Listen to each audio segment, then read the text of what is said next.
और इस वक्त की बड़ी खबर उत्तर प्रदेश में हुए लोकसभा के उपचुनाव से जुड़ी हुई। आजमगढ़ में रुझानों में सपा को झटका लगता अब दिखाई दे रहा है। लगातार आगे रहने वाले धर्मेंद्र यादव अब पीछे दिखाई दे रहे हैं। बीजेपी उम्मीदवार दिनेश लाल यादव अब आगे दिखाई दे रहे हैं और दिनेश लाल यादव अब तक जो मीडिया से दूरी बनाए हुए थे, उन्होंने अब मीडिया से बात भी की और उनका कहना है कि अब वो लगातार आगे रहेंगे और वो जीत जाएंगे। इसके अलावा रामपुर में भी समाजवादी पार्टी की बढ़त का आंकड़ा अब घटता दिखाई दे रहा है। चौंकाने वाली बात यह है कि सपा उम्मीदवार आसिम रजा 15,000 से भी ज्यादा वोटों से आगे थे, लेकिन अब वो आंकड़ा घटकर 1500 ही रह गया है। सपा रामपुर में तो आगे दिखाई दे रही है, लेकिन आजमगढ़ में पीछे दिखाई दे रही है। धर्मेंद्र यादव का कहना है इन आंकड़ों को और रुझानों को देखने के बाद कि फाइनल नतीजा हमारे पक्ष में होगा और जीत हमारी होगी, ऐसा दावा धर्मेंद्र यादव ने किया है। लेकिन अब तक बीजेपी के नेता जो दूरी बनाए हुए दिखाई दे रहे थे मीडिया से, अब वो मीडिया में आकर बोलने लगे हैं। खुद बीजेपी उम्मीदवार जो कि आजमगढ़ से हैं, दिनेश लाल यादव निरहुआ, उन्होंने बात करते हुए कहा है कि हम अब जीतेंगे, हमारी बढ़त आगे है और अब हम लगातार बढ़त बनाए रहेंगे।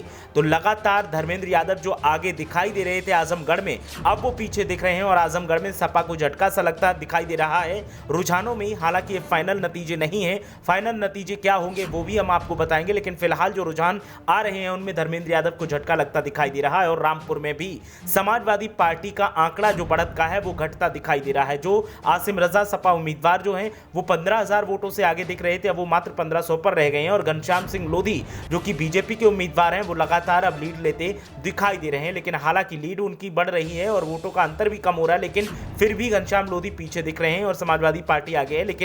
लेकिन फिर भी जो आंकड़ा है वो चौंकाने वाला है और वोटों का अंतर वो बेहद कम दिखाई दे रहा है। धर्मेंद्र यादव भी अब फाइनल जो नतीजे हैं उनमें उनके पक्ष में नतीजा होगा ऐसा दावा कर रहे हैं और कह रहे हैं कि जीत हमारी होगी। लेकिन रुझान जो ताजा दिखाई दे रहे हैं उनमें धर्मेंद्र यादव अब पीछे दिखाई दे रहे हैं। और इस वक्त की बड़ी खबर उत्तर प्रदेश में हुए लोकसभा के उपचुनाव से जुड़ी हुई। आजमगढ़ में रुझानों में सपा को झटका लगता अब दिखाई दे रहा है। लगातार आगे रहने वाले धर्मेंद्र यादव अब पीछे दिखाई दे रहे हैं। बीजेपी उम्मीदवार दिनेश लाल यादव अब आगे दिखाई दे रहे हैं और दिनेश लाल यादव अब तक जो मीडिया से दूरी बनाए हुए थे, उन्होंने अब मीडिया से बात भी की और उनका कहना है कि अब वो लगातार आगे रहेंगे और वो जीत जाएंगे। इसके अलावा रामपुर में भी समाजवादी पार्टी की बढ़त का आंकड़ा अब घटता दिखाई दे रहा है।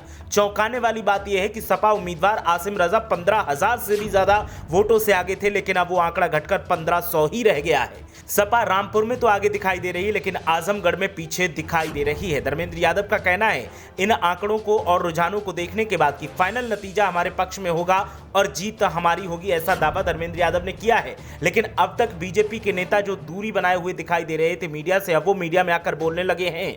खुद बीजेपी उम्मीदवार जो कि आजमगढ़ से हैं, दिनेश लाल यादव निरहुआ, उन्होंने बात करते हुए कहा है कि हम अब जीतेंगे, हमारी बढ़त आगे है और अब हम लगातार बढ़त बनाए रहेंगे।